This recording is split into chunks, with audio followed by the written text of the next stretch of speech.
House Bill 2314, Mr. Chairman. Yes, sir. House Bill 2314 will provide educational improvement scholarships for thousands of Virginia's most economically disadvantaged children, save the state money, and improve public schools.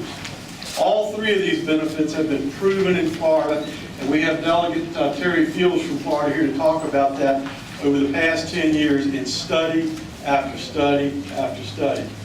We're blessed in Virginia, Mr. Chairman, to be the fourth best state in which to raise a child, and we have a great system of K through 12 public education, complemented and enhanced by a wide assortment of non-public school choices.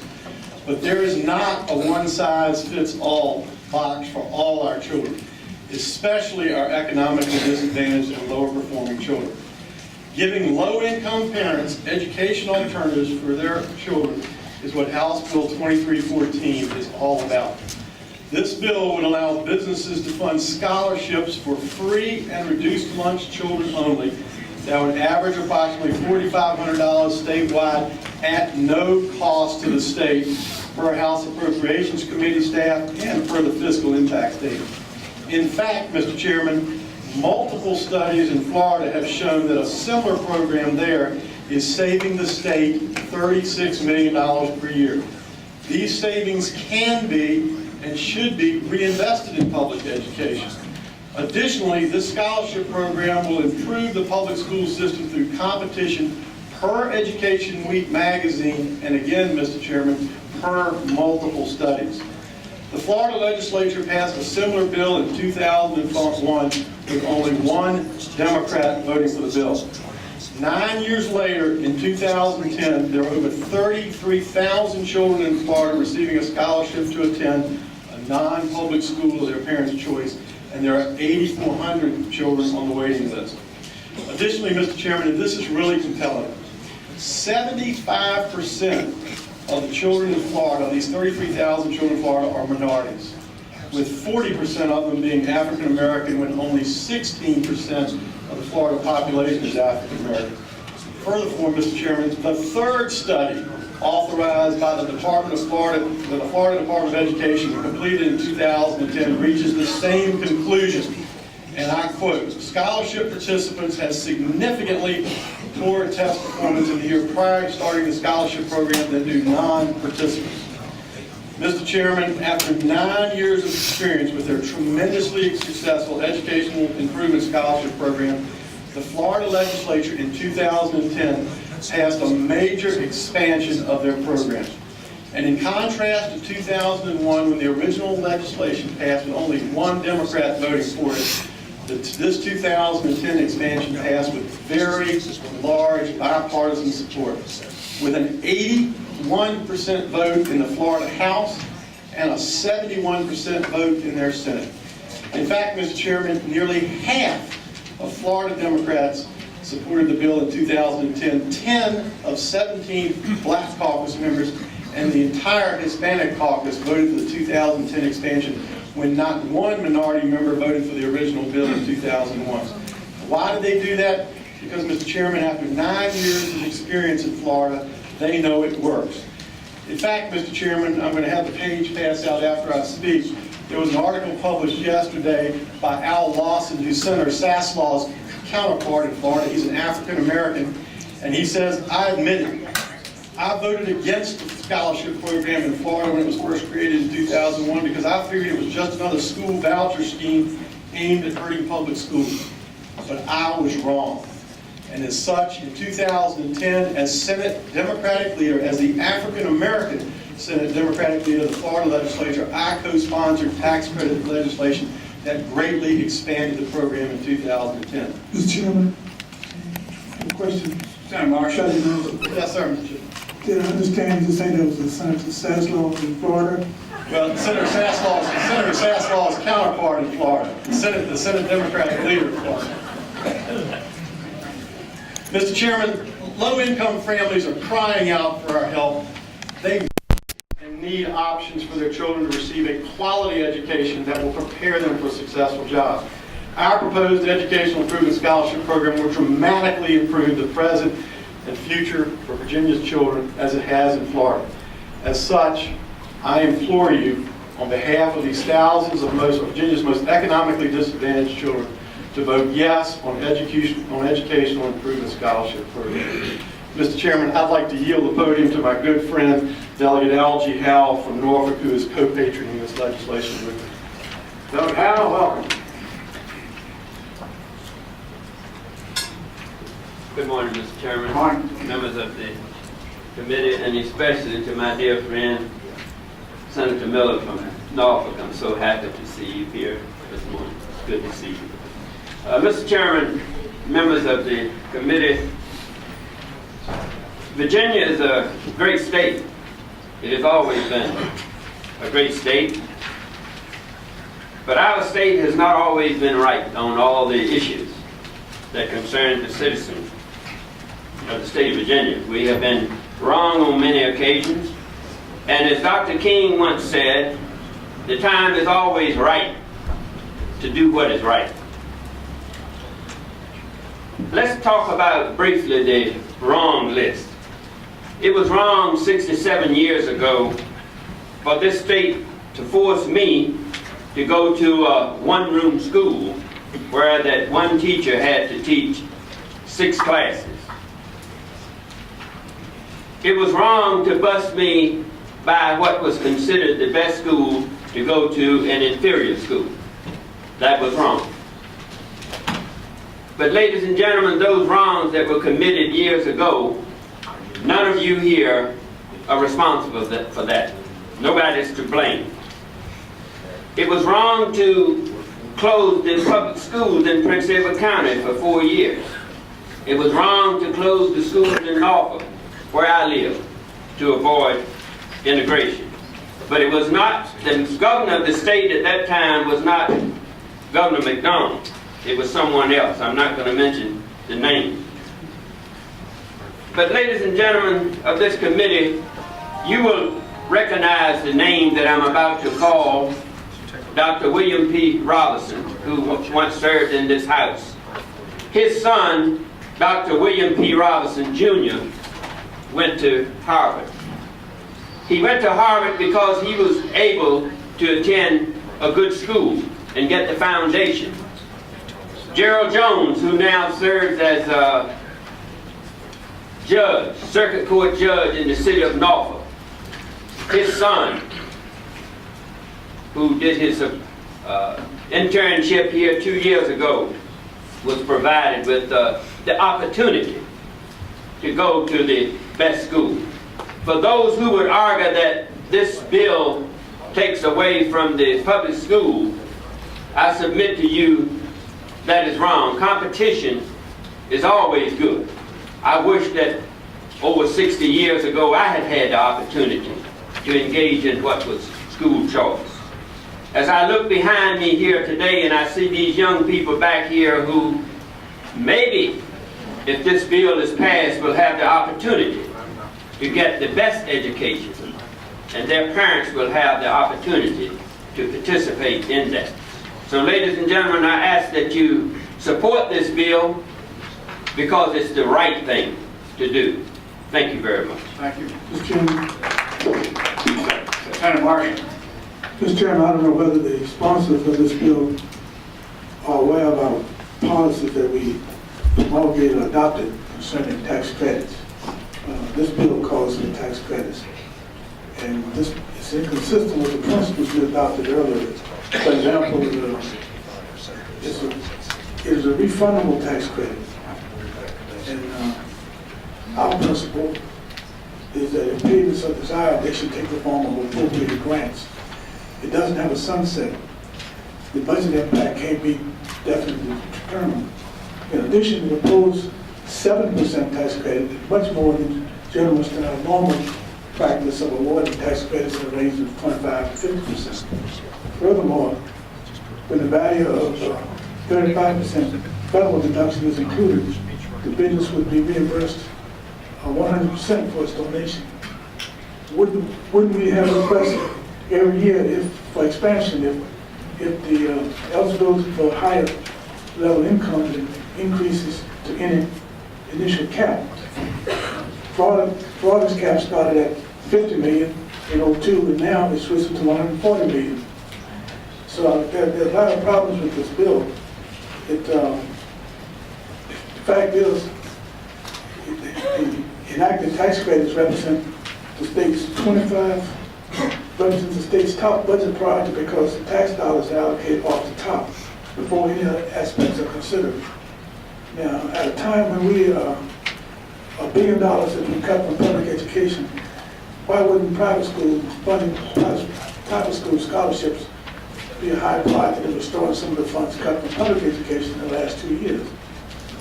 The Senate budget directs a portion of available revenue to restore some of the funds cut from public education. In fact, $100 million above the budget as introduced by the governor to repair some of the damage to our schools. The House budget provides no additional general fund increases for public education. In fact, it reduces public funding for kindergarten, pre-kindergarten, and at-risk 4-year-olds by $11.4 million. So there's some serious problems with this bill. I understand that the public school system in Florida isn't doing too good. In Virginia, we have a good public school system. And in addition to other reasons, it's difficult to determine how much this will cost. It's possible $25 million cap, but it could go a lot higher. So for these reasons, I think this particular bill is not what we need here in Virginia. At a time when our public schools are improving, many of the schools in low-income areas are becoming accredited. For us to set up as a tax credit a way to drain off funds that otherwise would be going to public schools would be a serious mistake. I understand from talking to the gentleman in Florida that he was the only one who voted for it at first, and after a few years, a majority of his caucus voted for it. Knowing what it would do to Virginia, to me, that suggests we should not fund it because we don't want to get into a situation where we get something that we can't stop to compete with the public school system.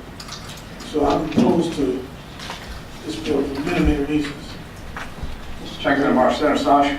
Mr. Chairman, I'd like to encourage us to hear the remainder of the testimony before we get too involved without comment. We really should hear the pros and cons for members. Can I introduce Delegate Terry Fields from Florida, Mr. Chairman? And just really briefly to Senator Marsh, and Delegate Fields can speak to this. This tax, when you give somebody 70 cents and you receive 90 cents in return, you're going to make money on this bill, and that's what's actually happened in Florida. Florida believes it. Multiple studies. Florida's saving $36 million a year. So I think Delegate Fields can speak to that issue. Thank you. Dr. Fields, nice to have you with us. Thank you, Mr. Chairman. It's nice to be here. Good morning, committee members, members of the audience. I am Terry Fields out of the state of Florida, and Florida has the 5th best school system in the nation. On yesterday, I met with many of you, many people, and let me reiterate what I was trying to say. I am here because I believe in this program. With one of the largest school systems in the nation, close to 5 million students, I know this particularly in my district, whereas most of our schools were passing schools, basically a lot of our minority schools were not. Florida has exemplified a phenomenon. It's nothing less than phenomenal in terms of its education and the educational objectives. But for minority children, they were falling through the cracks. When my child was in 3rd grade, we realized that he did not do well in the public school system. And a choice was made to put him in private school. A group of 100 or so parents and young people came to my office in the state capitol and basically asked, where did my child go to school? And before I could answer the question, they already knew the answer. And a kid stepped up that was 8 years old that reminded me of one of these very bright young people behind me and said, well, you can afford to send your child to a private school, but my guardian can't afford to send me to a private school. And I thought about that. And I thought about my childhood. I was not a good athlete and I was not the best rapper. So I knew that only through my educational objective will I be able to compete in this great country that we call America. You know, when I think about it, I don't know a whole lot about the civil rights struggle because I was born after that time. But when I think about the ideas and the dreams of my parents and my grandparents and Dr. Martin Luther King Jr., the only thing that they were asking is that all children had a right to have a solid foundation, to make sure that the infrastructure was put in place so these children will have a fighting chance of the quality of life. That's all. Now, there are 33,000 children that are involved in our tax credit program in the state of Florida. There are another 9,000 to 10,000 that are on the waiting list. One shoe does not fit all. We have not taken anything from the public school system. I am a former school teacher myself. I come from a family of educators. Both my sisters still teach in the public school system. And I support the school system 100%. But for those kids that need special attention and just a little more help, that are in some of these failing schools, please allow them an opportunity and their parents an opportunity to choose. Because a lot of those parents don't have the opportunity that some of the kids' parents in the suburbs that are in different economic groups have to compete. And the only thing that I'm asking you today is to consider these young people and so many more that are behind me. The wrongs of yesterday were yesterday, but we can make right for today and the future. Thank you. Others here, Delegate Master, do you have other witnesses? We'll hear from those who are here in support of the bill. Good morning, Mr. Chairman and members of the committee. Good morning. My name is Bridget, and I'm an 11th grader at Elijah House Academy. Growing up, I was a part of the foster care system, and where most students normally attend 3 schools, one for elementary, one for middle, and one for public. I have already attended 6. 4 out of the 6 have been public schools. When I was in the 4th grade, I moved to Tennessee, where I attended Nashville Christian Academy. It was my first private school experience. However, because of personal circumstances, I moved back to Virginia, where I attended a Richmond City Public School. Here, it was contrary to where I was in Tennessee, because I was in a class with a lot of students, and the teacher had to deal with behavior issues. And I moved to another public school here in Virginia. And at this school, the teachers cared about my success. They nominated me for programs, and my teacher went out of her way to give me extra work so that I could progress. At the end of my 5th grade year, I moved to Elijah House Academy, which is a private school here in Richmond. At Elijah House Academy, I have experienced many benefits due to the Christian environment and high academic standards. The school prepares the students with skills they need to succeed in school and beyond. In Elijah House Academy, it has a school-wide project called Oratoricals. And Oratoricals is where each student is required to memorize a speech and perform it in front of an audience and a panel judging. I have won Oratoricals 2 years in a row. In June, I will be finishing my 6th year at Elijah House Academy. I have obtained a 4.0 GPA, and I currently hold the title of highest GPA in my class. I've been asked if I was getting good grades before attending private school and are now still getting good grades, then what is the difference? Honestly, I believe that I could attend public school and be academically successful, but I would much rather be in a school where I can have a personal relationship with my teachers and peers and also have the attention that I need from them. Growing up in the foster care system is not always easy, but I was given help and opportunities. And I believe that every student who wants to have the same experience that I had should be given that chance and opportunity. Thank you so much for your Thank you. Sir. Speaking in favor?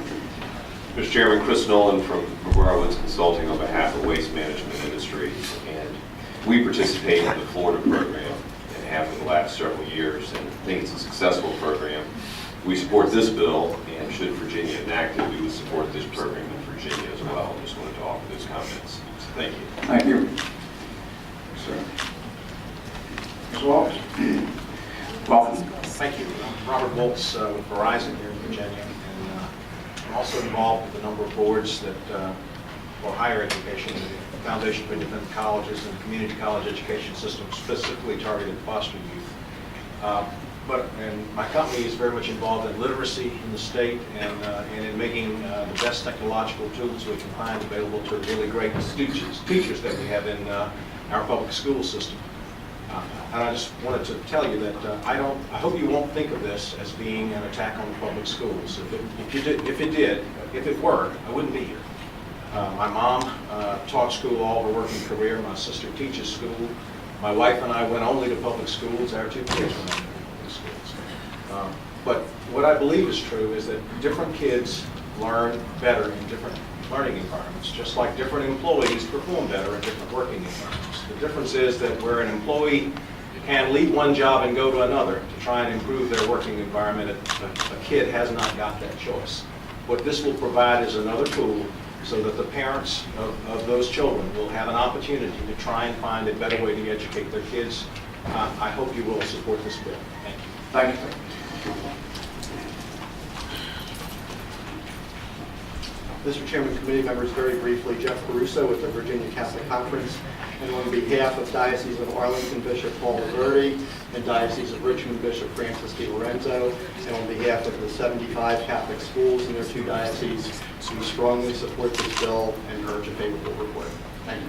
Thank you. Yes, sir. Mr. Chairman, members of the committee, I'm George McGlade, President of the Virginia Council for Private Education. In my younger days when I ran a school, one of the things that I used to tell parents consistently was one of the few things that you can change in a kid's life is school. In my case, they could. And we're in favor of every kid having that chance. So we would support the bill. Thank you. Yes, sir. Mr. Chairman, members of the committee, I'm Dan Zacharias, Old Dominion Association of Church Schools. Just one quick comment.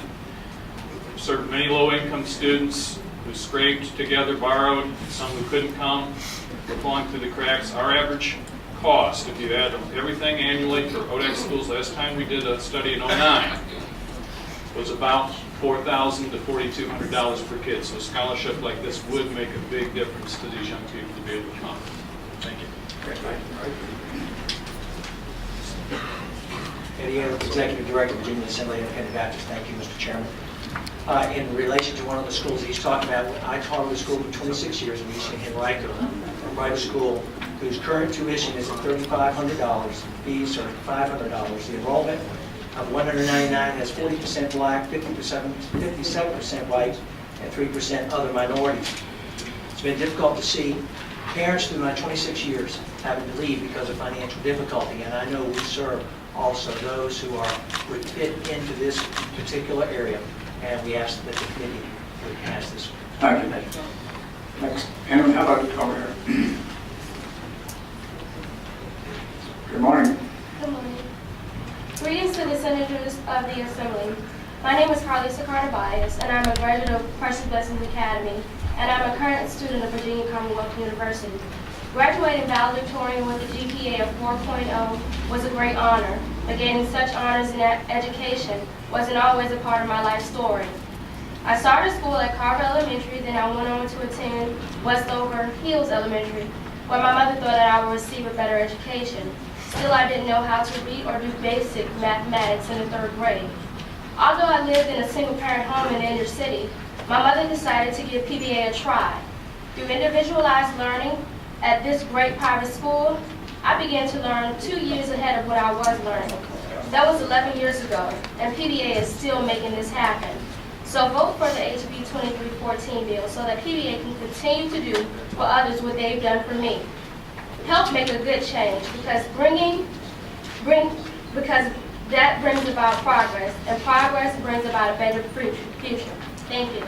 Thank you.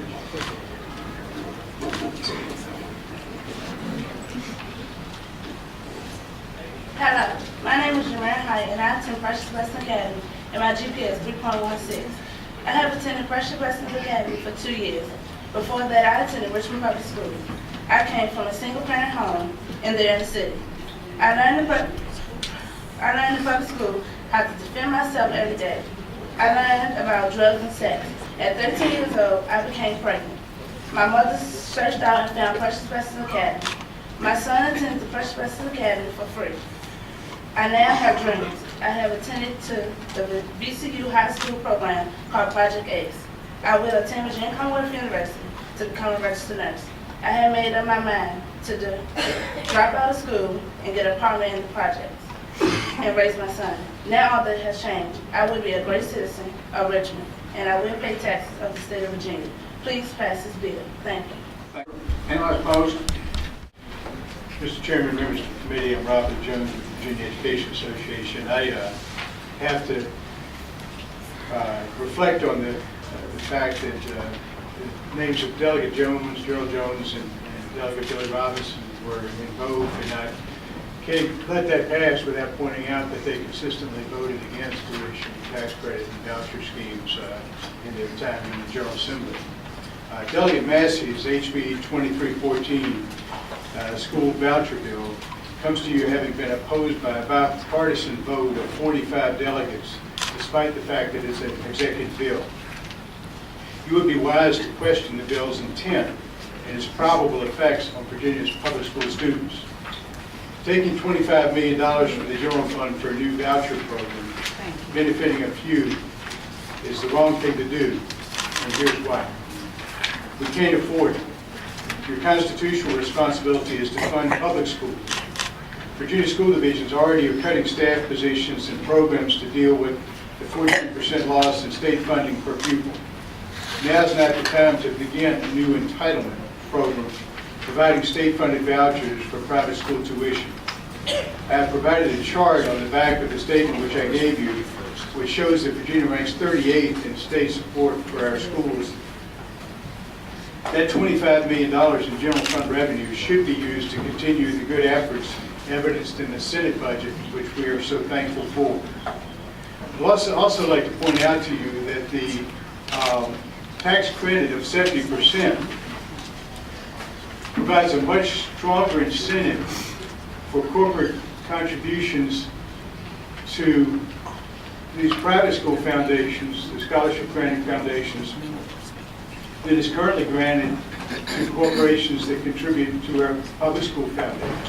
And that's just a charitable contribution. The bill targets the few. Virginia Public Schools accept all who walk through the doors, and our results are admirable. Virginia school students rank near the top in academic achievement. Who stands to benefit from this bill? The beneficiaries of this state aid will be private institutions that exclude many through their admission policies. They would decide whose voucher will grant access. The choice is theirs and not the students, not the parents. Proponents want to expand this entitlement program. They say the bill is modeled after the Florida plan that is targeted at poor children. The January 24th edition of Newsweek makes it very clear that poor children are being used to get a foot in the door for the later benefit of the wealthy. In Florida, Governor Rick Scott is, and I quote, making vouchers available to all students, not just those in low-income areas, end quote. Our focus should be students in the public schools, and they are the ones who stand to lose if the voucher program is started. We do have achievement gaps in Virginia, and those are highly linked to family income and local ability to raise revenue. According to the Virginia Pilot, the Education Law Center recently gave Virginia a D grade for the amount of money it dedicates to schools and another D for the equity of distribution. addressing these funding inequities would be a much wiser use of the $25 million than resurrecting the massive resistance era strategy of using state funds to incentivize the abandonment of our public schools. You heard research cited that the public schools benefited. And I just started, my review of the evidence from Florida and the academic reviews of the various research. And I guess I'll just cite one. I mean, there are hundreds of them. But and from an article review, and the name of the article is Feeling the Florida Heat, How Low-Performing Schools Respond to Voucher and Accountability Pressures. In the academic review, the response was nothing in this new research allows a policymaker to single out either vouchers or other accountability provisions as causing higher test scores, or that these findings would transfer to other states. Let me just say to you that you could better use this $25 million. And there are ways that we really need investment in public education. We need to expand the preschool program. We need targeted class size reductions to children in poverty. We need incentives to attract teachers to hard-to-staff schools. And we need funding for the dropout prevention programs like Jobs for Virginia's graduates. I would like to ask you to oppose the bill, and I thank you for your time, and I'd be glad to answer questions. Thank you, Mr. Johnson. Any questions? Yes, sir. Thank you.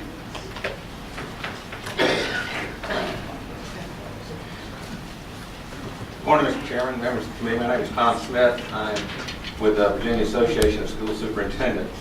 I'd like to make comments on 2 or 3 basic issues that you've heard before. First off, I want to congratulate the students who stood up. That's a very difficult thing to do, and some of them have made great progress. My problem is I don't think that you only have to go to a private school to gain that progress. I feel that we can do the job and are doing the job in our public schools. We are underfunded. We have taken some heavy cuts in the past 3 years. But even with that, the State Department of Education reports that we have an on-time graduation rate for children in poverty of 77 to almost 80%. We are doing a good job with these children. We have a lot to do. This has been compared to Florida. If you go to the report that Delegate Massey quoted in terms of Virginia being 4th in Quality Counts in Education Week, you see that Virginia currently ranks above Florida in almost every category. It also ranks above that in where you want to bring your children to live and for possibilities of success. So we do feel that we have work to do, but we do feel that the best way to do this is to help support the public schools and not remove funding from our schools or from the general fund. You have to remember that poverty exists in Virginia across the Commonwealth. It is not just in the urban areas. It is also in Southside, it is also in Southwest Virginia, it is also in many rural areas in which private schools do not exist. Those funds that would be in the general fund for those children would be removed by this bill. We ask that you oppose the bill, and I want to comment that it was hard to think Senator Marsh said most of what I wanted to say. So it was very difficult to come up, but we do want to thank him for it, and those on the committee for the support. Thank you, sir. Senator Stout has a question for you, sir. Mr. Smith, thank you for being with us. I've heard you testify before, and you're universally consistent against these types of things. The way I read the bill, and contrary to what we heard earlier, it's not a voucher, it's a tax credit program, and it's encouraging private donations. But isn't it true that, except for state aid, most localities appropriate dollars for the public school system, and indeed so does the federal government, without regard specifically to ADM?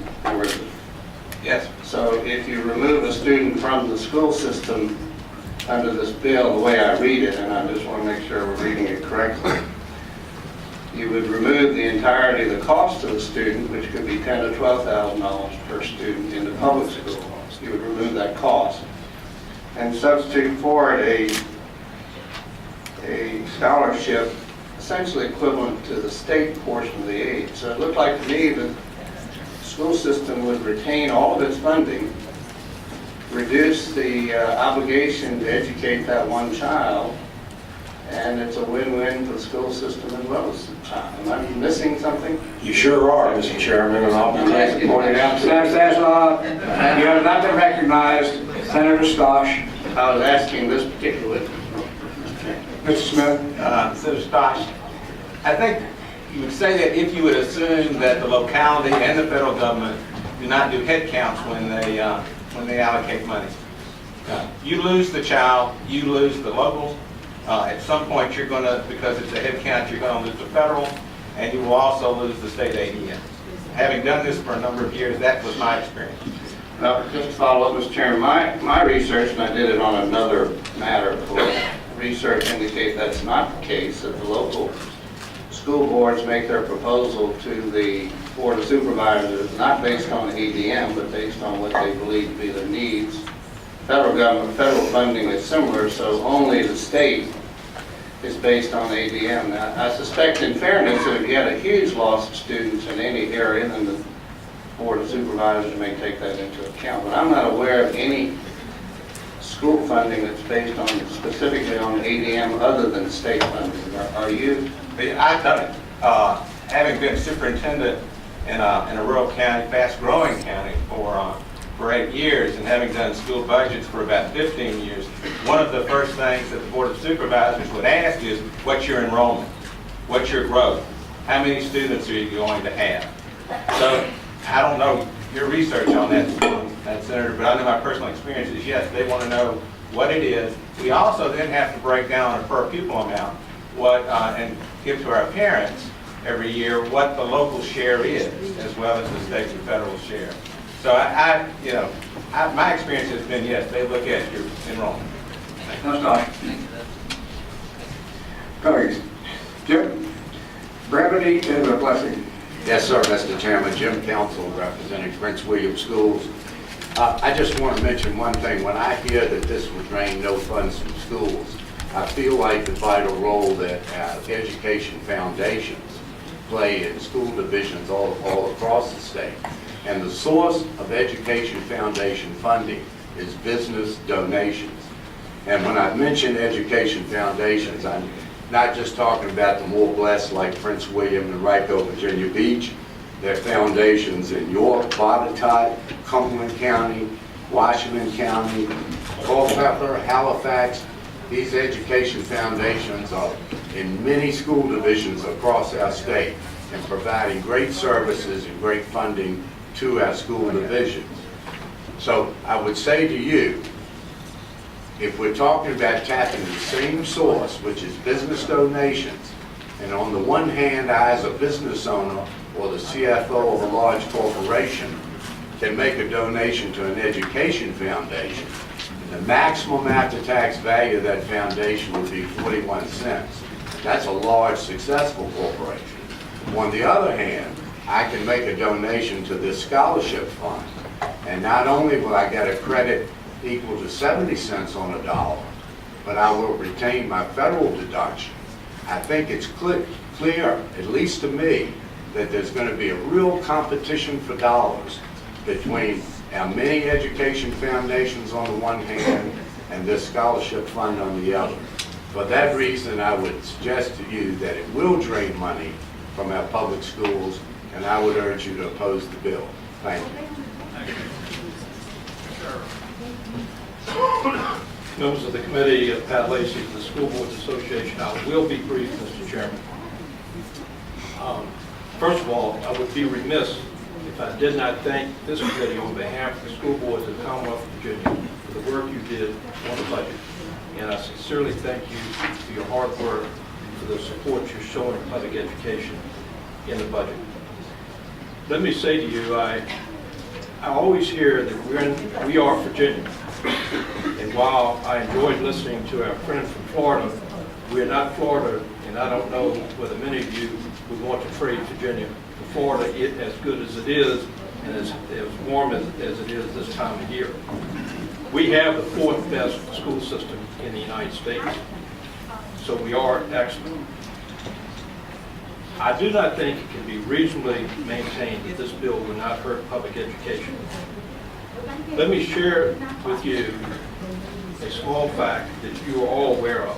In 2009, public education, direct aid to public education from the general fund was approximately 35%, a little bit over. In 2012, it will drop to below 30%. This bill will take money out of the general fund. And if that won't hurt public education, I don't know what will. We would also suggest to you that pointing to the Florida experience is not the ideal way to go, because that program has grown. And that's the intent of the bill, to grow in future years. We've heard it's already grown to 140 million, and the governor wants it to grow even further. This bill is the proverbial camel's nose under the tent. And Senator Stosh, I thought we were going to take a break this year. I thought we had a gentleman's agreement. He is my senator. I must say to you that if you remove a child from a school bus, it does not reduce the cost of fuel, it doesn't reduce the cost of the bus, it doesn't eliminate the need for the driver. So what happens is, if this bill goes through and a few students leave, it drives up the cost per pupil. It doesn't drive down the expenses. I'm not a CPA, but I do know that little bit of math. So for that reason, we would respectfully request that this committee oppose the bill. Thank you so very much. Neil, last speaker. Thank you, Mr. Chairman. Neil Meng speaking for VML and DACO, and for the reasons already articulated, we oppose the bill. Thank you. Good speech. All right, the bill is before us. If you want to make a final comment, let me just say something to you. Yes, sir. Earlier this year, this committee adopted a policy on tax credits, because tax credits are really literally eating us alive when you look at all of them. We really weren't sure what the total volume of tax credits was, how many dollars have we actually approved for tax credits.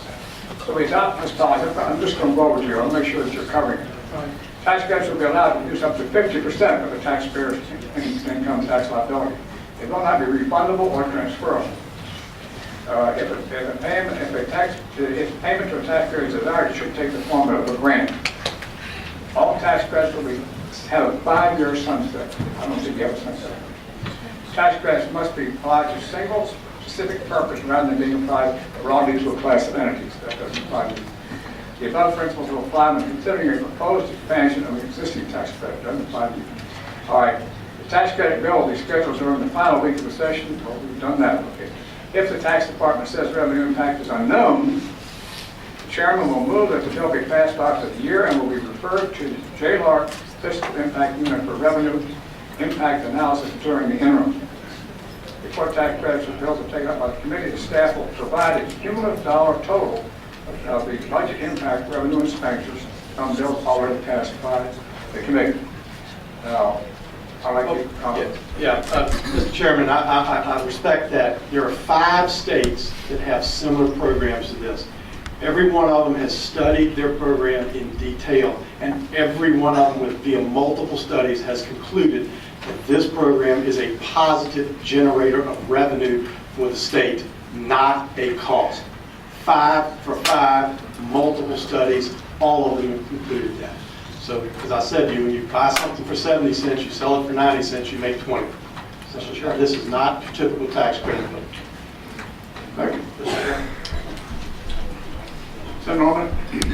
Mr. Chairman, I'm certainly very respectful of the prerogative and the direction that the chairman gives us on this. I'm trying to listen to this fairly attentively and pay attention and sort out the wheat from the chaff on it. But in spite of the admonition that the chairman's given us, I move the bill be reported. Okay, motion reported. Bill, is there a second? Second. Senator Stosh, second the motion. Senator Stosh. Mr. Chairman, I have a deep emotional attachment to this topic because, notwithstanding our policy, I've tried a grant program, I've tried everything, and we always hear the same thing. The VEA says it's a voucher program. Well, I've looked through here, I don't see any word voucher.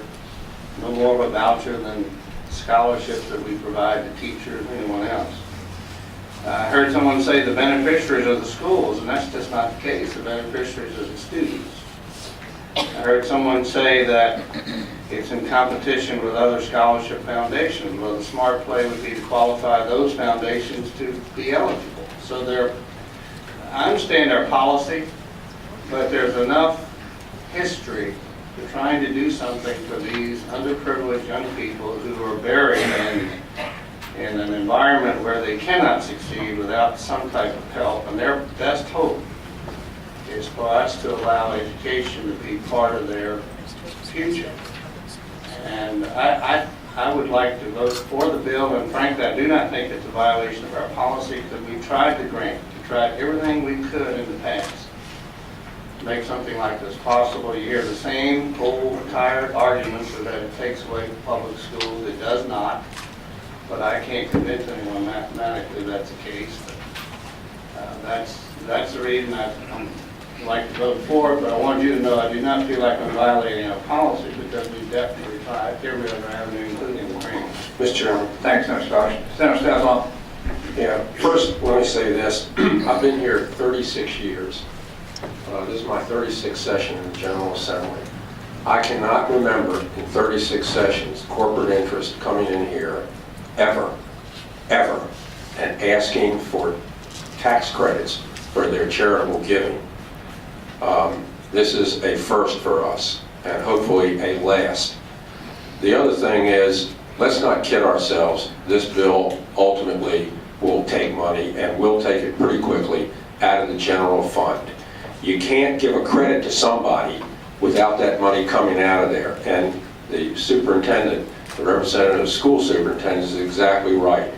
You take the student out of the class, that building is still there, the fixed cost is there. And that fixed cost remains. And your average cost per student, of course, goes up. Which, on the other hand, when those kids attend a private school, that drives down the average cost for the private school. So this is totally to their benefit. I don't see any public school people in here supporting this. Every single person that came up here, other than these students, were from private schools. That's who will benefit this. That's why they're here supporting it. Finally, let me just say this, okay? I don't know what the fate is of this bill. I generally don't vote for these things. I might be a little more amenable to this in the future if I saw your name on a tax increase to pay for some of these things that you want to give away. Because we can't constantly empty out this, continue to empty our treasury. I didn't think there was anybody worse than us in support for, public schools per student until I looked at this list and see that Florida's even worse than we are. They're 41st, we're 38th or 39th. This is a direction that we ought not to go, and Mr. Chairman, I would move that the substitute motion that the bill be passed by indefinitely. Second. Move the previous question, Mr. Chairman. Motion is second. Question is, shall the bill be passed by indefinitely?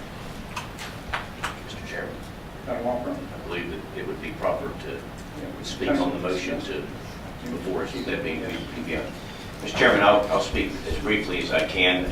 Whether you're a proponent or opponent of the measure that the delegates bring to us, the question of how much we fund public education is a legitimate one, and one that we should debate thoroughly in every session. I know where my conscience is on that matter, as is evidenced by what I've tried to support in this budget bill that we passed out a couple of Sundays ago, and what I will endeavor to try and do through the budget conference. Mr. Chairman, I think what's different in the bill this year is that the delegates bring to us a bill that is narrowly focused and squarely on a population that this bill can help, and help greatly. I would point to Delegate Hale's comments, where he speaks of a very powerful tool with a very powerful message. He asks us to reflect upon the past, and as he asks us to consider what we will do in the future with this population, I would say he asks us to give that a chance.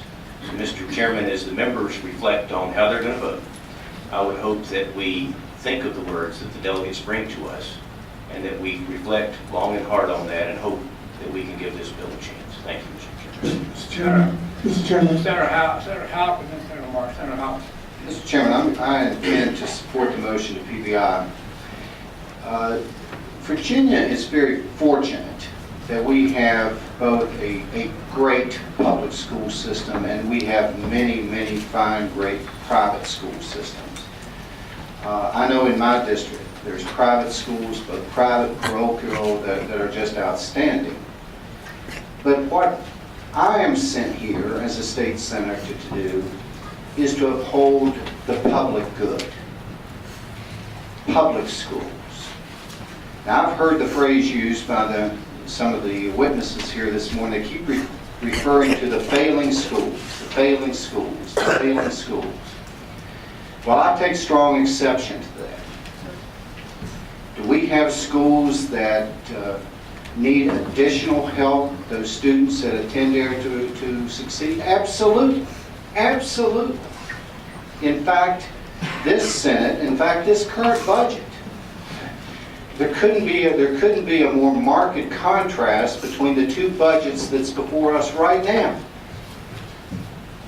The gentlemen who come here presenting this bill, the two delegates, have just sent us their budget, which does not increase funding for public schools at all, even for those, quote, failing schools. In fact, if you look at that early childhood preschool program for at-risk students, you've actually reduced it and eliminated it. Now, I learned a long time ago down here not to question the motivation of my fellow colleagues, so I'm not questioning your motivations. But I have to just say, it seems somewhat curious that you come here and ask us to take $25 million of taxpayer money to subsidize private schools when the budget that you two, as a member of the committee, have just passed has not done anything. In fact, gone in the opposite direction for public schools. And that preschool program that you've now eliminated for at-risk students, that's available for private entities. How do you jive this? How do you jive that you here serving the public and you're reducing and eliminating at-risk programs for the very students that you say are in failing schools? I seriously have to question that. There's no doubt that $25 million, with education being the lion's share of our state budget, this would definitely have a negative impact on public schools. Madam Marsh. Mr. Chairman, I support the motion to pass the bill by indefinitely, and I will repeat what my colleagues have said, except for one thing. Someone suggested that this bill is targeted at these minority students, these underprivileged students, and the best hope for these students is in this approach. Well, the best hope for these students, in my opinion, is in the public school system. I went to a one-room school with 7 grades and 1 teacher. But I got to public schools that were decently funded. I improved, and it's happening all over Virginia. Minority students are achieving in the public school system of Virginia. The best investment we can make, $25 million, would be to continue to support the public school system, pre-K, and put the money in areas where these students live. We can compete in public schools, especially if they're properly funded. So I hope we pass this bill by indefinitely. Thank you. We have a motion for the body of Charlotte will be PBI. Clerk will call the roll. Senator Colgan? Aye. Senator Wampler? No. Senator Stosh? No. Senator Houck? Aye. Senator Howell? Aye. Senator Sasslaw? Aye. Senator Quayle? No. Senator Norman? No. Senator Hanger? No. Senator Watkins? No. Senator Miller? Aye. Senator Marsh? Aye. Senator Lucas? Aye. Senator Whipple? Aye. Senator Reynolds? Aye. 9 yeas, 6 noes. 9 days, 6 nays, still PBI. Thank you, Mr. Chairman. Thank you. Ms. Fields, thank you for coming today. Appreciate